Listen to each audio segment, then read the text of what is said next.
அஸ்ஸலாமு அலைக்கும் வரஹ்மத்துல்லாஹி வபரகாத்துஹு. அல்ஹம்துலில்லாஹ் வஸ்ஸலாத்து வஸ்ஸலாமு அலா ரசூலில்லாஹ் அம்மா பஅத். அன்பிற்கினிய சகோதர சகோதரிகளே, இந்த உலகத்தில் அல்லாஹ் நம்மை படைத்திருக்கிறான். நல்ல அமல்களை செய்து அவனுடைய அன்பையும் அருளையும் பெறக்கூடியவர்களாக நாம் இருக்க வேண்டும். அல்லாஹு தஆலா வெற்றியாளர்களை குறித்து சொல்லுகிற பொழுது, சொர்க்கவாதிகளை குறித்து சொல்லுகிற பொழுது, இல்லல்லதீன ஆமனு வ ஆமிலு சாலிஹாத், யார் ஈமான் கொண்டு அமலை சாலிஹ் செய்கிறார்களோ அவர்கள்தான் வெற்றியாளர்கள் என்று குர்ஆனில் பல இடங்களில் கூறுவதை நாம் பார்க்கிறோம். அல் அமலு சாலிஹ், அல் அமலுல் ஹசன், என்ன வித்தியாசம்? அல் அமலுல் ஹசன், நல்ல அமல்கள் என்று சொன்னால் சொர்க்கத்தை நாடியவர்களாக, சொர்க்கத்தை தேடியவர்களாக நாம் செய்யக்கூடிய இபாதத்துகள் அனைத்துமே அல் அமலு சாலிஹ், அல் அமலுல் ஹசனா. அல் அமலு சாலிஹ் என்று சொன்னால் நம்மின் மூலமாக பிற மனிதர்கள் பலன் பெற்றுக்கொள்ளுதல், இம்மை ரீதியான மறுமை ரீதியான பலனை பெற்றுக்கொள்ளுதலை குறிக்கும். மார்க்கத்தின் கல்வியை கற்றுக் கொடுக்கிறார்,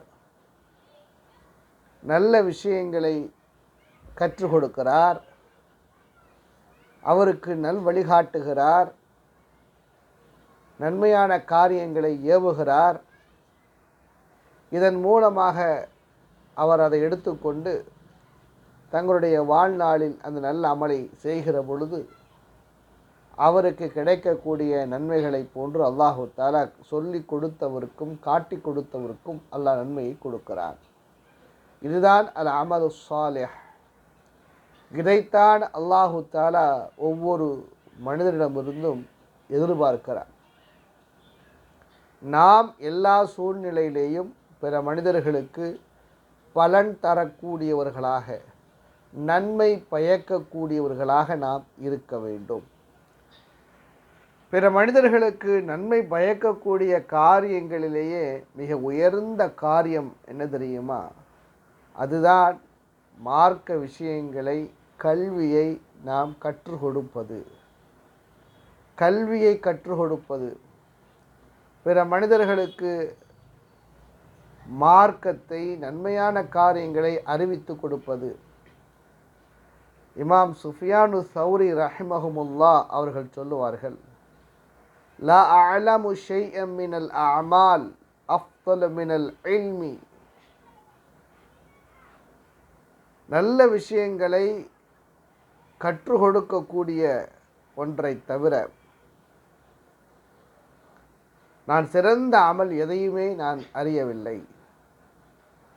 இன்னொரு அறிவிப்பில் அவருடைய வார்த்தைகள், லா அஅலமு ஷைஅம் மினல் அஅமாலி அஃதல மின் அன் துஅல்லிம அன்-நாஸ கைரா. பிற மனிதர்களுக்கு நன்மையான காரியங்களை கற்றுக் கொடுப்பதை விட ஒரு சிறந்த இபாதத்தை நான் அறியவில்லை என்று சொல்கிறார். மார்க்க விஷயங்களை, நாம் அறிந்த விஷயங்களை பிற மனிதர்களுக்கு நாம் கற்றுக் கொடுக்க வேண்டும், பிற மனிதர்களுக்கு நாம் சொல்லித்தர வேண்டும். நம்மின் மூலமாக அந்த கல்வியை, அறிவை எடுத்துக்கொண்டு அவர் தன்னுடைய வாழ்நாளில் அதை பின்பற்றக்கூடியவர்களாக இருக்க வேண்டும். அல்லாஹ்வின் தூதர் ஸல்லல்லாஹு அலைஹி வஸல்லம் அவர்கள் இதைத்தான் விரும்புவார்கள். புகாரியிலே ஒரு ஹதீஸ் வந்திருக்கிறது.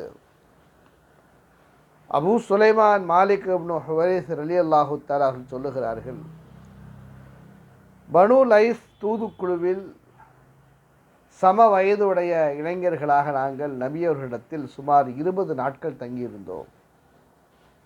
அல்லாஹ்வின் தூதர் ஸல்லல்லாஹு அலைஹி வஸல்லம் அவர்கள் பல விஷயங்களை எங்களுக்கு கற்றுக் கொடுத்தார்கள். பிறகு எங்களுடைய குடும்பத்தாரை சந்திக்கக்கூடிய ஆர்வத்தை நாங்கள் வெளிப்படுத்திய பொழுது எங்களுடைய குடும்பத்தார்கள் குறித்து அல்லாஹ்வின் தூதர் கேட்டறிந்தார்கள், விசாரித்தார்கள். அல்லாஹ்வின் தூதர் ஸல்லல்லாஹு அலைஹி வஸல்லம் அவர்களை விட சிறந்த இரக்க குணம் உடையவர்களை நாங்கள் பார்த்ததில்லை. அவ்வளவு இரக்கம் குணம் உடையவர்களாக, கருணை உடையவர்களாக அல்லாஹ்வின் தூதர் ஸல்லல்லாஹு அலைஹி வஸல்லம் அவர்கள் இருந்தார்கள். எங்களுக்கு சொன்னார்கள், நீங்கள் உங்களுடைய குடும்பத்தார்கள் பக்கம் நீங்கள் திரும்பி செல்லுங்கள், ஆனால் உங்களுடைய குடும்பத்தார்களுக்கு நீங்கள் கல்வியை கற்றுக் கொடுங்கள், உங்களுடைய குடும்பத்தார்களுக்கு நீங்கள் கல்வி கற்றுக் கொடுங்கள், தொழுகையை குறித்து ஏவுங்கள். நேரம் வந்துவிடுமே ஆனால் ஒருவர் அதான் சொல்லட்டும், உங்களில் வயதால் மூத்தவர் கல்வியால் அறிந்தவர் தொழ வைக்கட்டும், இமாமத் செய்யட்டும் என்று அல்லாஹ்வின் தூதர் ஸல்லல்லாஹு அலைஹி வஸல்லம் அவர்களுக்கு உபதேசம் செய்து அனுப்பினார்கள். அருமை சகோதர சகோதரிகளே, நல்ல விஷயங்களை, நாம் அறிந்த விஷயங்களை பிற மக்களுக்கு நாம் அறிவித்து தர வேண்டும். கல்வி கற்றுக் கொடுப்பதை விட ஒரு சிறந்த இபாதத் ஒன்றுமில்லை.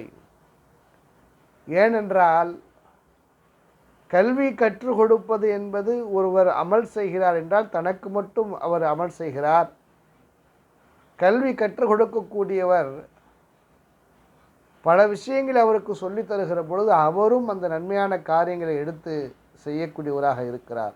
ஆகவே அவர் நன்மையான காரியங்களை எடுத்து செய்கிற பொழுது அவருக்கு கூலி கிடைப்பதைப் போல, அவருக்கு நன்மை கிடைப்பதைப் போல சொல்லி தந்தவருக்கும் நன்மை கிடைக்கிறது. அதனால தான் அல்லாஹ்வின் தூதர் ஸல்லல்லாஹு அலைஹி வஸல்லம் அவர்கள் தங்களை ஒரு நல்ல ஆசிரியராகவே அறிமுகப்படுத்துகிறார்கள். ஒரு முறை சொன்னார்கள், அலா அறிந்து கொள்ளுங்கள், இன்ன ரப்பி அமரனி அன் உஅல்லிமக்கும் மா ஜஹில்தும் மிம்மா அல்லமனி யௌமி ஹாதா. அறிந்து கொள்ளுங்கள், என்னுடைய ரப்பு அல்லாஹ் எனக்கு கட்டளையிட்டு இருக்கிறான், நான் உங்களுக்கு கல்வியை கற்றுக் கொடுக்க வேண்டும். எந்த விஷயத்தை நீங்கள் அறிந்திருக்கவில்லையோ, அறியாத விஷயத்தை அல்லாஹ் எனக்கு இன்றைக்கு அறிவித்து கொடுத்தது உங்களுக்கு நான் சொல்லித்தர வேண்டும் என்று எனக்கு கட்டளையிட்டிருக்கிறான் என்று சொன்னார்கள். ஆக நன்மையான காரியங்களை சொல்லிக் கொடுப்பது என்பது மிகச்சிறந்தது. மன்ஜா மஸ்ஜிதி ஹாதா, என்னுடைய மஸ்ஜிதிற்கு யார் வருவாரோ, லம் யத்திஹி இல்லா லி கைரின் யத்தஅல்லமஹு அவ் யுஅல்லிமஹு, என்னுடைய பள்ளிவாசலுக்கு வந்தவர் எதற்காக வேண்டி வருகிறார்? தான் கல்வியை கற்றுக்கொள்வதற்காக வேண்டி வருகிறார், அல்லது கல்வியை கற்றுக் கொடுப்பதற்காண்டி வருகிறார் என்று சொன்னால் ஃபஹுவ ஃபி மன்சிலத்தில் முஜாஹித் ஃபி சபீலில்லாஹ், அல்லாஹ்வுடைய பாதையில் ஒரு முஜாஹிதை போல, அல்லாஹ்வுடைய பாதையில் ஒரு முஜாஹிதை போல நன்மையை பெற்றுக்கொள்வார்.